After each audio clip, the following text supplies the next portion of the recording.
Makapag-isip-isip ka tungkol saan? Sa ano po, Saan? silipat na lang po ako ng network.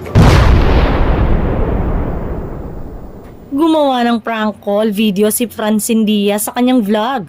Ang tema ay sisigaw siya na tila takot na takot. Unang biktima niya ay si Luis Manzano.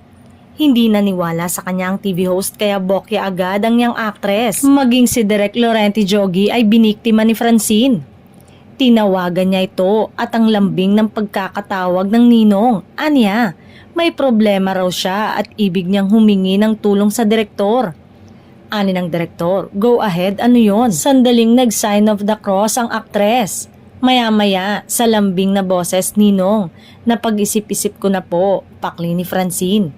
Napag-isip-isip umano ito tungkol sa paglipat ng ibang stasyon. Agad na sabi ni Direk Loren, prank na naman ito, ani ng direktor. Hindi na nakapagsalita ng ibang sasabihin ang ka-love team ni Seth Fedelin. Ang akala raw niya ay sasabihan siya ng direktor, go ahead. Tiyak daw na masasaktan siya.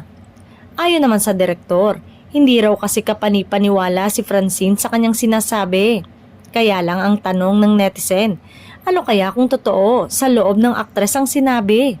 Sana daw ay tunay na mapanindigan ng aktres na maging loyal kapamilya sa kanyang buong karera. Bilang na daw kasi ngayon ang mga artista na nananatili sa kanilang istasyon lalo pat uso na ngayon ang lipatan ng network.